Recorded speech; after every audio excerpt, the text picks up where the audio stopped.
Millennial, kita sambut moderator sesi ini, Andi Sada.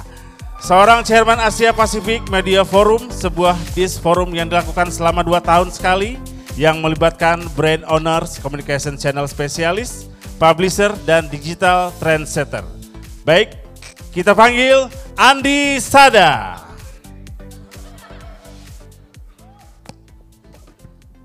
Selamat siang semua. Sudah makan? Belum ngantuk? Oke, good. Terima kasih Mas VO tadi. Nama saya Andi. 1 jam ke depan kita akan diskusi tentang berat ya topiknya, Disrupting the Present for Better Futures. We have a very strong panelist yang akan share. Most of the session is going to be in English, but it's going to be a cool session, and hopefully you guys can learn a lot. Without further ado, I would like to call upon our distinguished panelists. We start from the young. Oh, I don't want to play the age game. Okay, please welcome Gary, a good friend of mine, a co-founder and CMO of Ticket.com. Gary's here. Welcome, Gary. A new very good friend of mine, Dale came from Line Indonesia.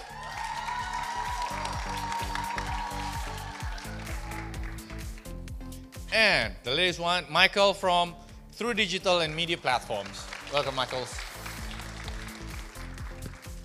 All right, before we start, we're going to see a couple of things. You should look at the screen over there, and I think you can play it. Thank you.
All right, welcome, gentlemen. I think this is kind of like all male panelists. We should add 1 more chair or 3 more chairs where, but we'll see something different next year probably. So disrupting the present for better futures. It is a very interesting topic that hopefully we get to learn a thing or two. But before we start the Q&A, I just want to start with the fact is that if we talked about this gentleman's line of business, pun intended, ticket, line, true, it is not exactly a brand new, something world-changing concept, right? Ticket is an online travel agent, right? It's been around, ya, sudah lama. Line, Messenger, plus.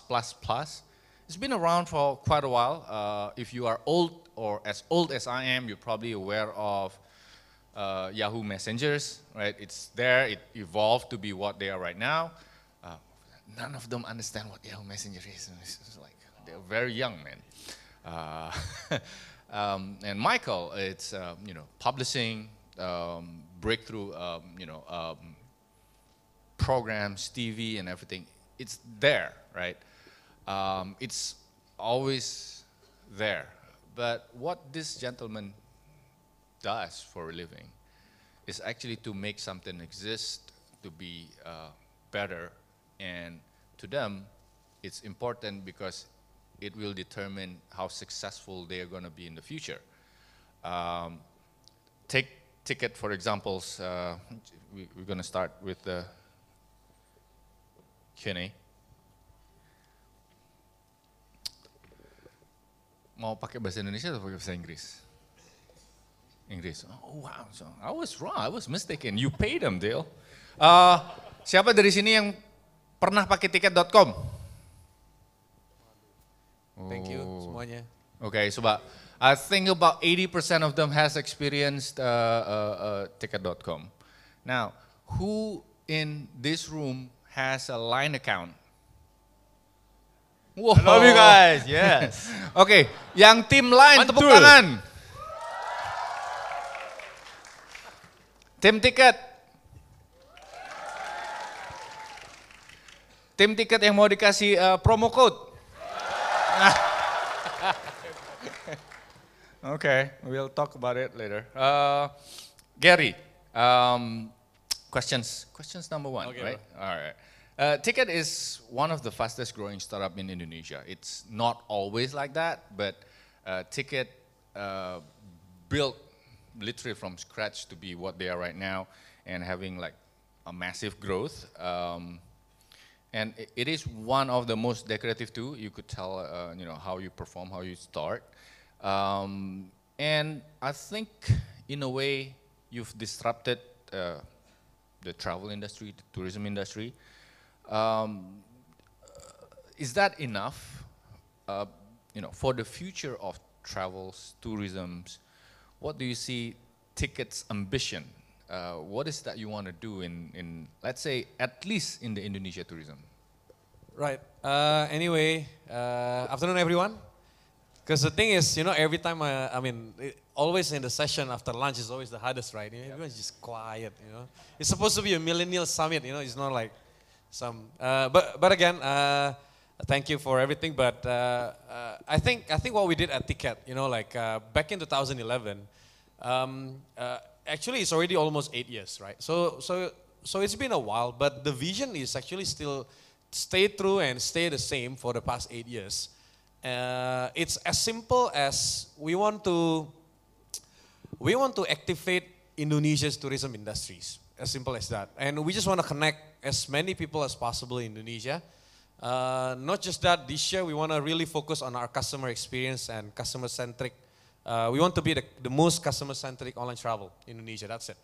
And in order to do that for the past 8 years, definitely not easy, right? As for the first 4 years was the hardest.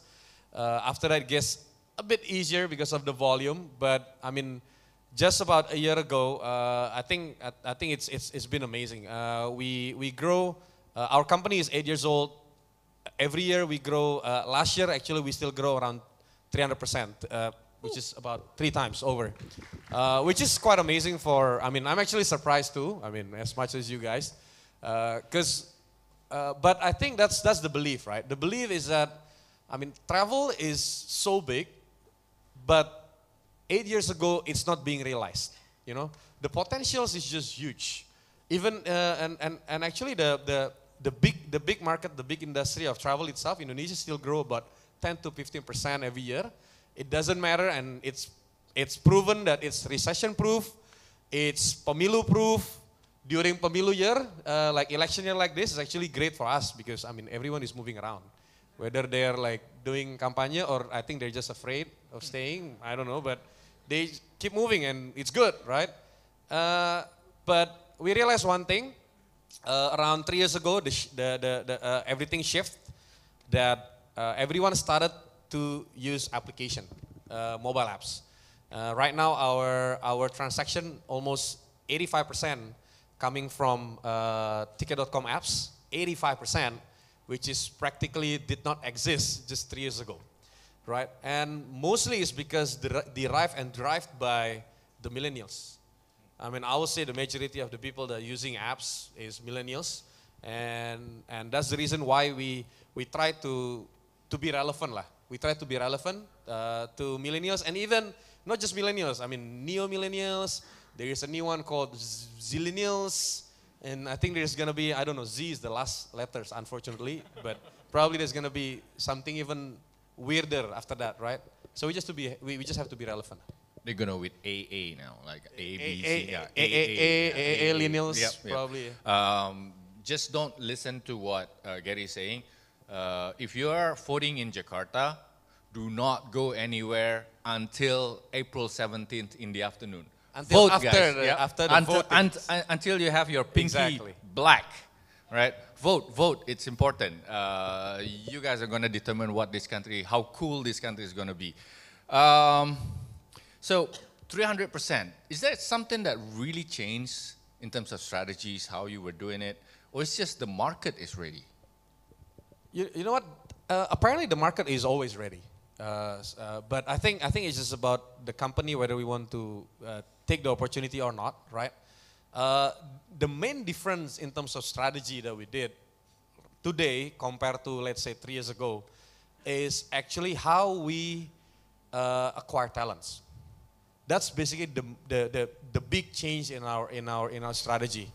Right now, we started to focus on the right people and especially the younger people. And not just that, we hired quite aggressively because we believe, good people, they will always find their place in a good company. So when we do that, everything, a lot of things actually goes a lot faster. We actually add one additional core values into our business, into our employees' core values and belief, which is actually fast. So we actually put fast as our core belief. One, fast, fun, and friendly, and that's basically the Ticket's way. Fortunately, it fits with whatever that's happening right now. Everything has to be fast, everything has to be fun, everything has to be friendly in order to be relevant for the millennials especially. So yeah, that's basically some of the things that we do that, it really impacted our business so much. So you're talking about millennials becoming a very important factors of the rise of Ticket.com. Very, right now, yeah, very. Average age of people who's working at Ticket.com? I think average age, last year we only have around 250 people. Right now we have 750. I think the average age probably around, I don't know, like 23 or 24, right? It's very young. Very young. I'm young, right? But I'm not that young, apparently. So, yeah. If you're not young, me and these I don't know about them, two but, gentlemen, yeah. we belong to a museum, Dale. Let's talk with Dale. Thanks, Gary. Come back to you a little bit on. Line, right? Yes. Tell us a story about Line in Indonesia. I don't know if you want to stretch it that long, or you want to start with how Line practically changed the way people communicate in Indonesia. Yes, so as you guys all know, we've been in the market now already a few years, and now we're actually trying to evolve from the chat to more than a chat, right? Our mission actually is to close the distance of the people, and we are trying to make sure that we actually make things more intimate when it comes to their interactions and engagement on the platform. So that's the reason why, as you guys can see, we have Line Today, which is now already one of the largest news aggregation services. And now, actually, I'm going to get to it later in the discussion. We're going to have this very exciting service called Line Bank. It's going to be the very first social banking ever offered in the world. And we're actually offering that simultaneously in 4 markets, basically in Indonesia, Japan, Taiwan, and Thailand. So you guys will be experiencing a whole new, intuitive way to, be, I guess, informed and educated in terms of the financial activities. So in a nutshell, we're trying to be more than a chat, more than a messenger. We're trying to address the needs of you guys in a very fun and cool way. Because you know what? We're cool, right? Yeah. We're cool. And I think you guys are cool too. I love you. So stickers for each one of you very soon. By the way, if you guys add me on your Line account, I'll give you guys free stickers. I have unlimited budget to buy you guys stickers, all right? Yeah. I want some clap, guys. See, and when this session is over, go to the next classroom. Did you get your sticker? I got it, right? You have to add me first. Yeah. It's very interesting. I mean, you're looking at Indonesia. Indonesia is obviously an important market for Line, and with this Line Bank, right? Is it going to be another game-changing features that Line is going to be way different from the others, or are you answering a need from the users? So the answer is yes, and we've been doing very extensive study of how you guys actually behave online and also on apps, right? And we believe that there are a number of unmet needs also in terms of the financial activities, right? Because if you think about the way millennials spend or try to save money, actually for millennials it's more spending than saving. We know that too. But we are trying to make sure that in those activities and interactions, you guys are getting the support that you need. And I cannot really get into the details yet because we're still working on making the products actually as a conclusive output. But still, it's going to be very exciting, very intuitive. And when you think of a bank, it may sound boring, but we don't want to make it boring. We want to make it cool. All right? So when is it going to be launched? Is it okay? Well, we do have a rough schedule to launch it in the latter half of the year, but it's subject to change depending on a lot of variables. Because again, banking is, after all, it's a regulated environment, right? So we're actually trying to work very closely with the regulators as well as our partner, which is Hana Bank, right? So we're trying to push it further to make it faster than later. So it's this year's line is going to change the way people transact. Is that That's what we hope for. The ambition It's not just a bank. It's more than a bank. It's going to be a social bank, all right? Ooh, okay. It's gonna. Do you want me to ask more about? Can you tell me more about what social bank is? Well, as much as you can tell us before the launch or before someone from OJK comes here and stop. That's the part I'm afraid of, all right? Well, I mean, you can think of all the things you can imagine within the chat room, right? For example, you've never thought of doing any kind of financial activities within chat room, right? Have you guys ever done it? Because it's not there yet, right? We're going to be the first one to do it. I mean, we buy stuff through, Line or other messages. So what I'm saying is literally inside the transfer. chat room. Literally inside the chat room. There's going to be functions added to it. And for example, I know, a lot of you guys love group activities. You guys always have arisang, right? I mean, you guys have multiple arisangs here and there. And I know that some form of a financial interaction is needed for that kind of activity. Okay. And we want to support that too. Like split bill if you're eating in a restaurant. Yeah, that's like one small, I guess, technical thing that you can do, right? But we're trying to cater to the needs in a very easier way. Because again, one of the things about these kind of financial services is that the entry barrier is very high.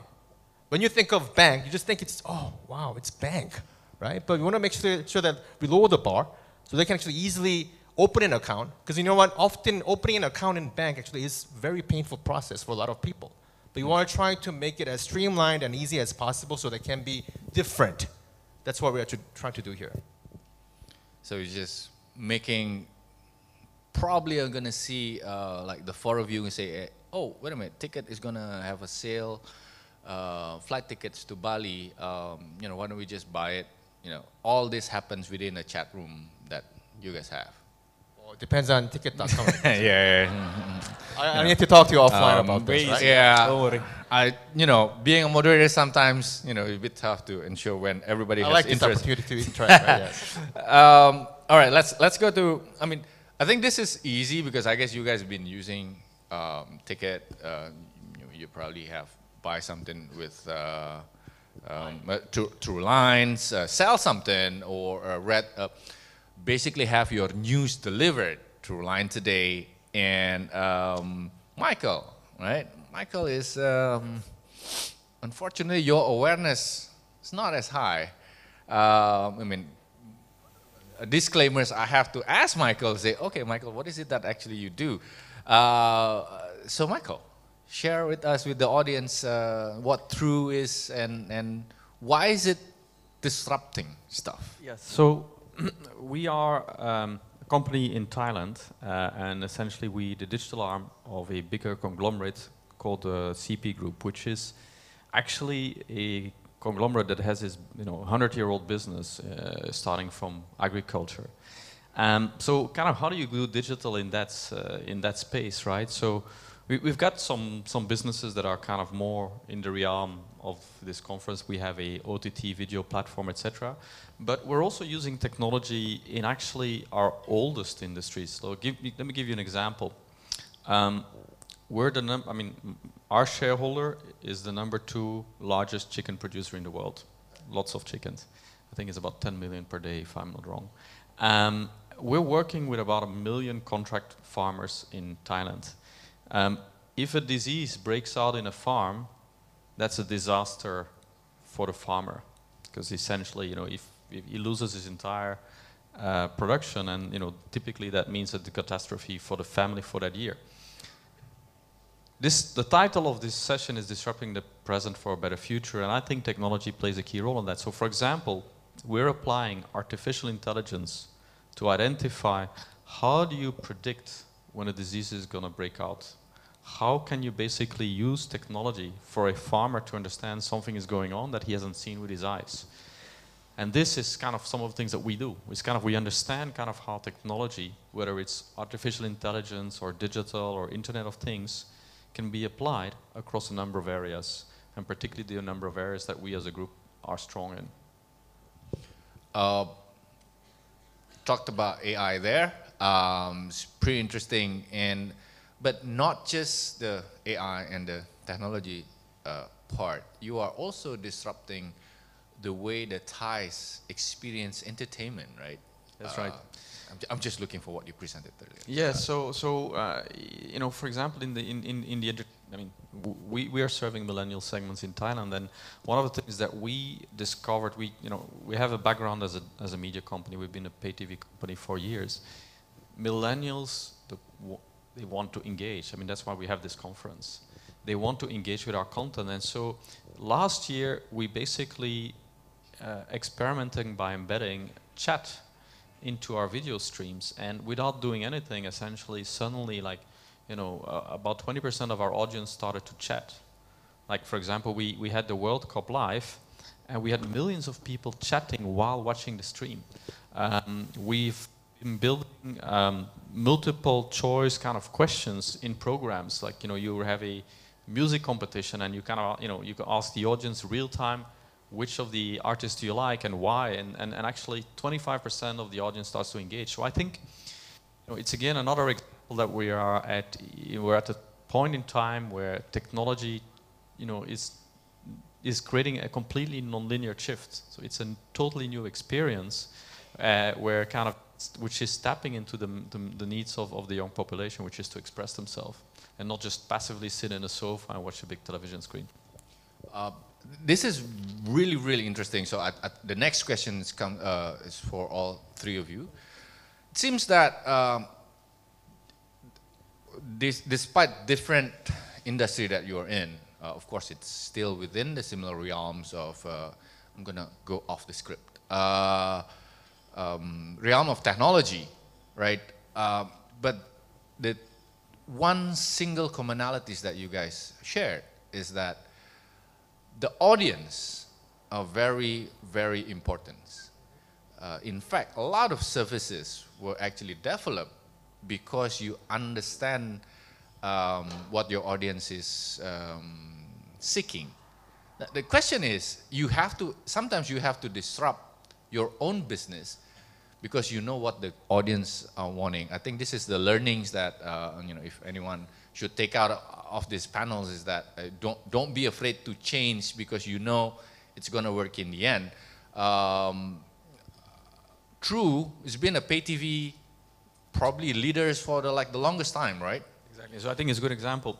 So happy to go first. We've been the leading pay TV company in Thailand, and what we notice is young people don't buy pay TV anymore. And so that's actually what got us into digital media, and we had to understand, what does the young generation want? How do they want their content consumed? And it's different content, but it's also a different experience. It's not, I passively program and tell you what you'll watch at 7 o'clock. They want the choice, and they want to engage, and they want to do different things. They want to chat with their friends while they're watching content. Question is, how do you convince your shareholders that we're gonna probably lose a lot of business from our existing huge chunk source of revenues, which is the pay TV, into this experiment that might or might not work? It's essentially, what you need to tell them is either we disrupt ourselves or someone else will do it, and that's de facto what's happening. So we can wait for YouTube or Facebook or Line to do it, or we can do it to ourselves. And if we do it to ourselves, we've got our own destiny in our own hands. So that's the kind of debate that we've been having. Line Bank. Okay, we're going to talk about money again with Dale. It seems that you understand the frustrations of the younger audience, like bank is not cool, but people still need to transact.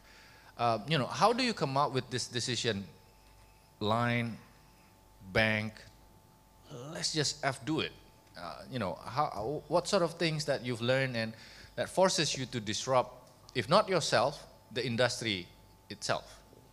Well, as a company, not only for Indonesia, but for the whole global market, we actually have been looking into the behaviors of millennials, right? So it's not millennials only for Indonesia, but for the whole market, for the whole global market. And it seems that, millennials actually would like to have different ways to consume money and different ways to save money. But that part should be easy and intuitive and straightforward, right? Because like I said earlier, when you think of financial products, when you think of bank, it's just so hard.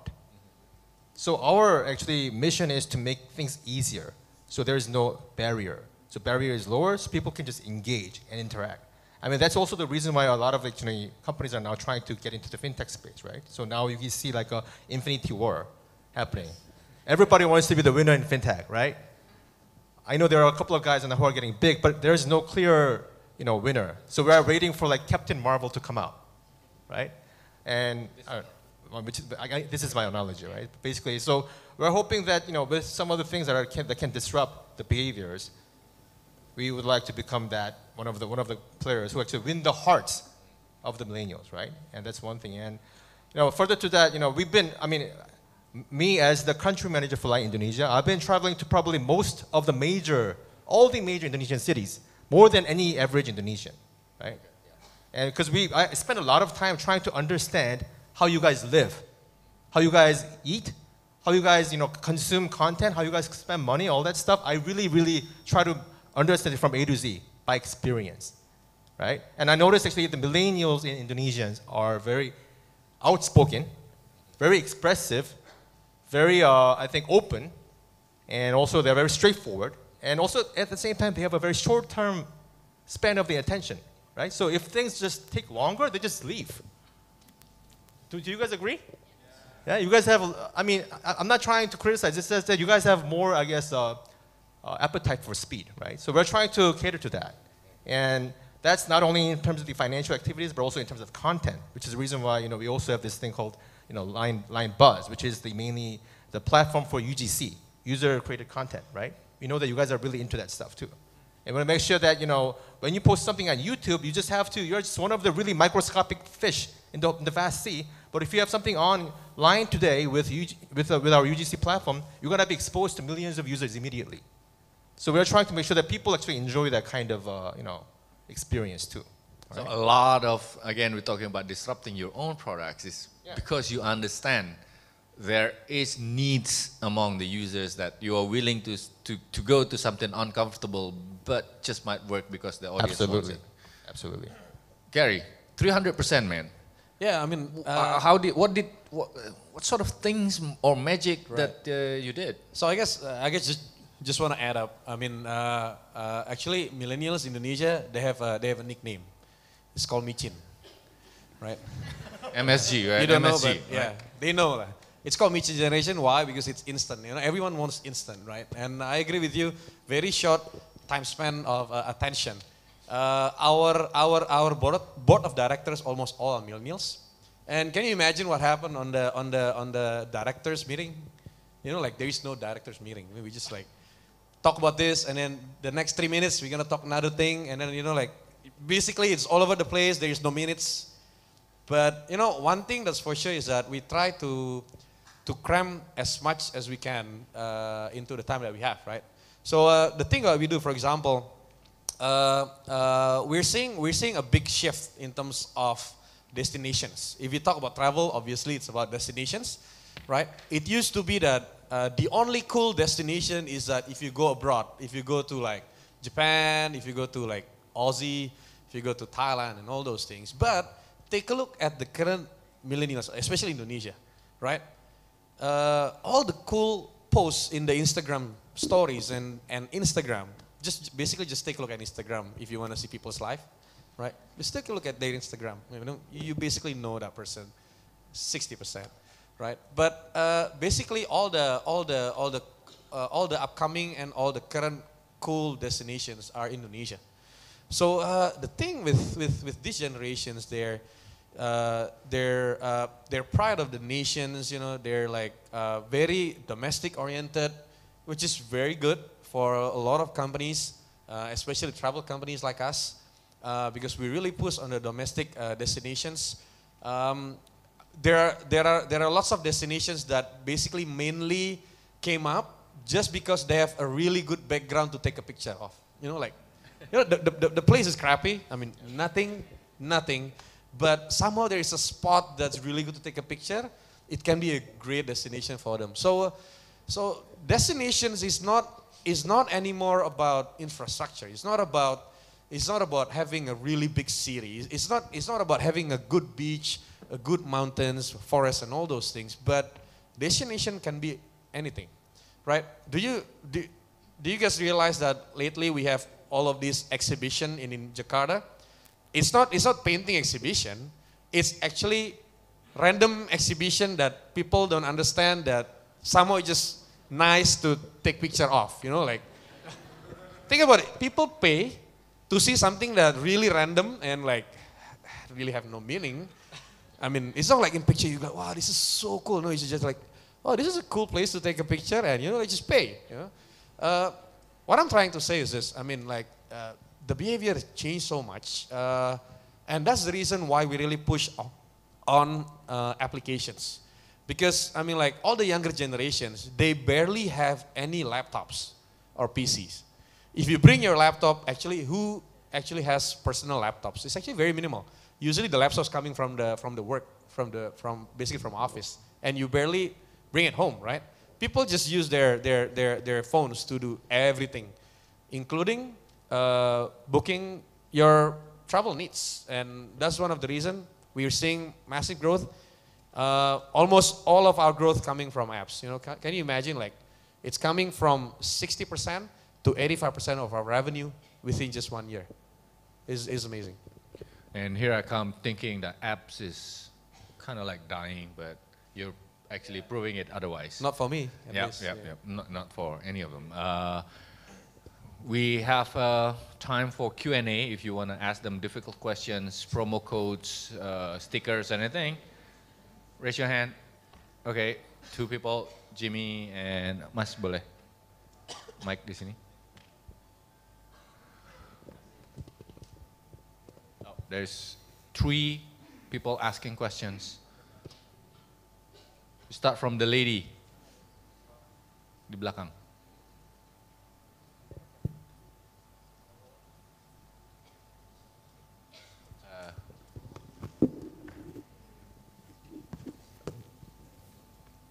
Yang itu mas, itu mas yang lagi berdiri mas. Ya.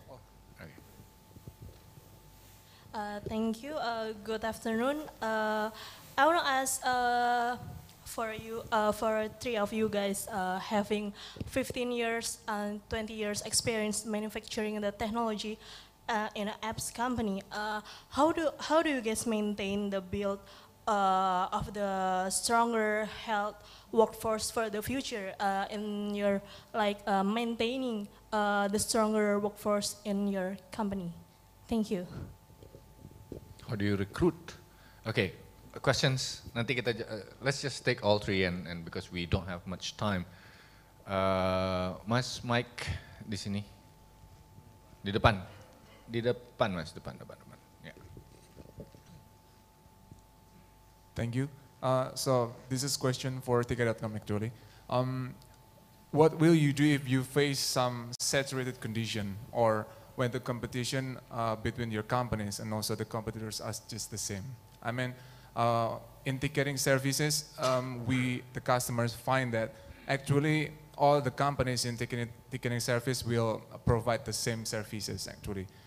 This is just about the price war perhaps, or the promotion war. So what will you do if the company is facing the saturated competition? Thank you. Okay, mas satu lagi.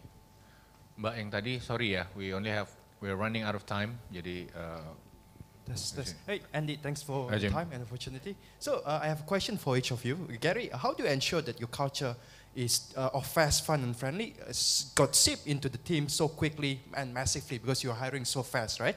So that's the question. For Dale, I have a question for you. So what's Line's mid-future plan, say in 3 to 5 years, after your banking initiative has hopefully succeeded? How do you see the trend there in Indonesia? And finally, for Dr. Michael, what is your key challenge in integrating the most conventional industries with technology? Thank you.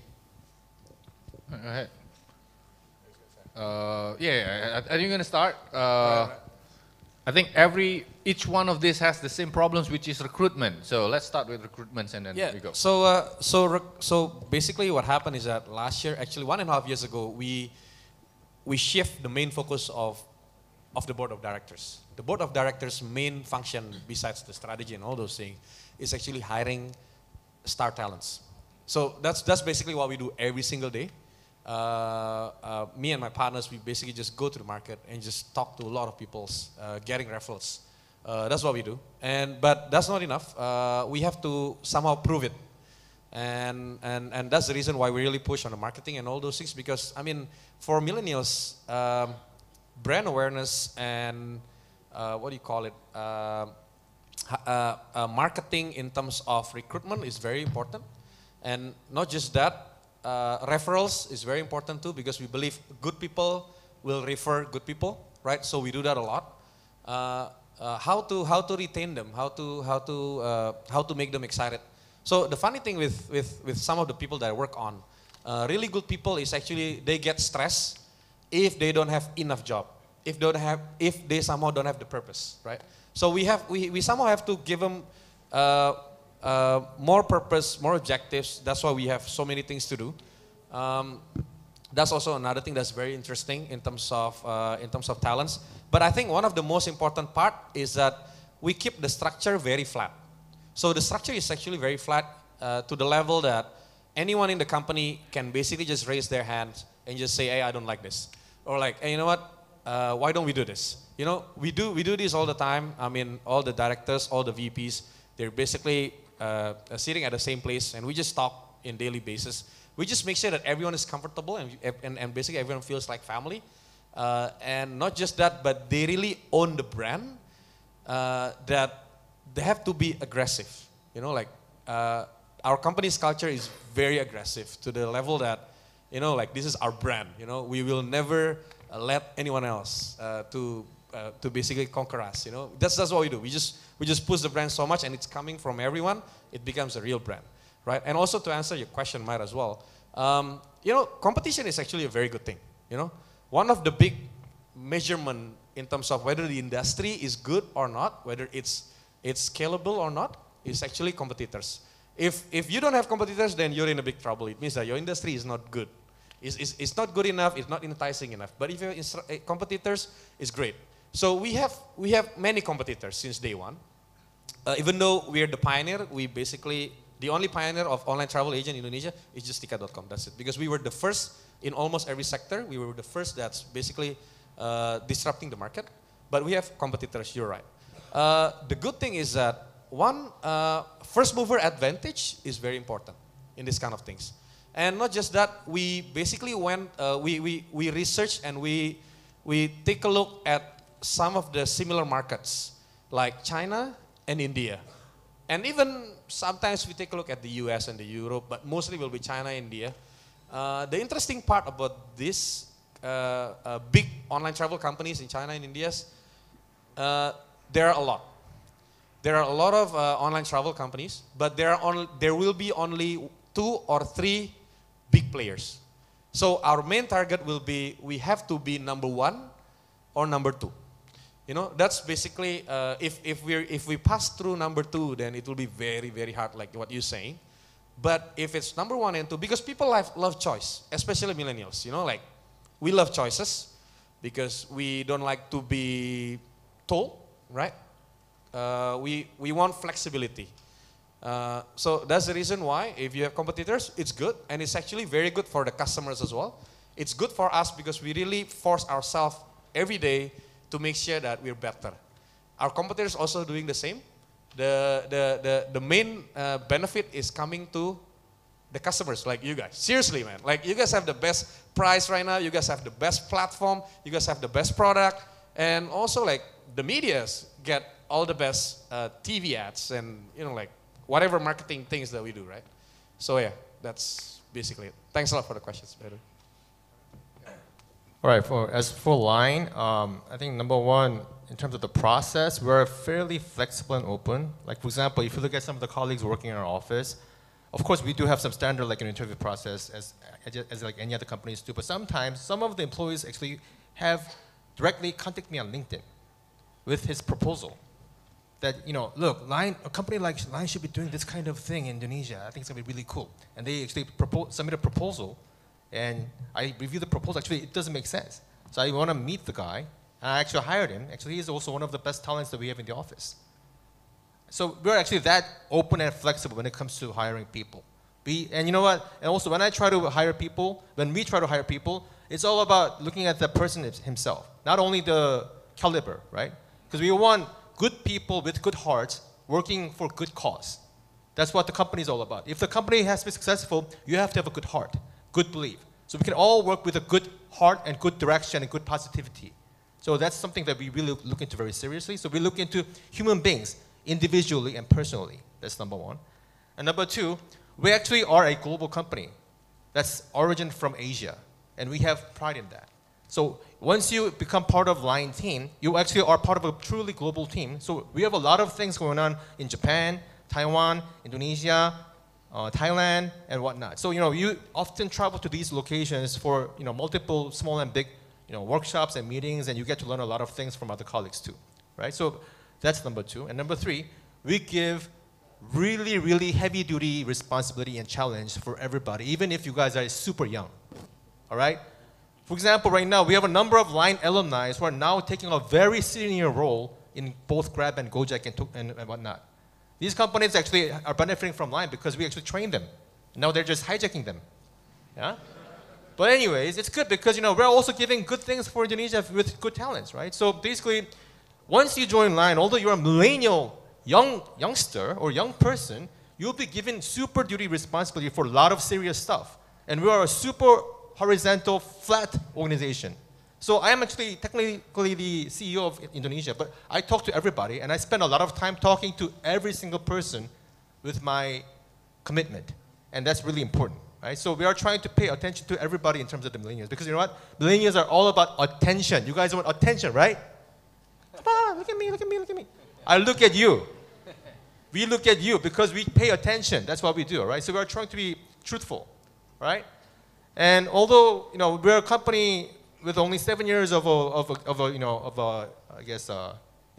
now we're actually 7-year-old, so we're very young, but we're already more than $2 billion when it comes to revenue.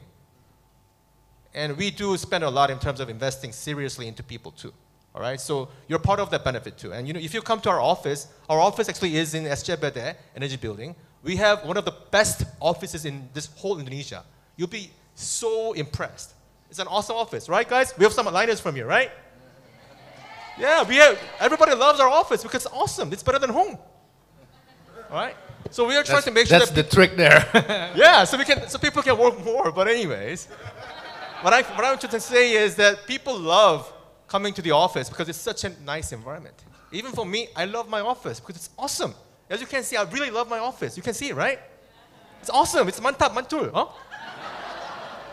So, I think we're pretty awesome in that sense.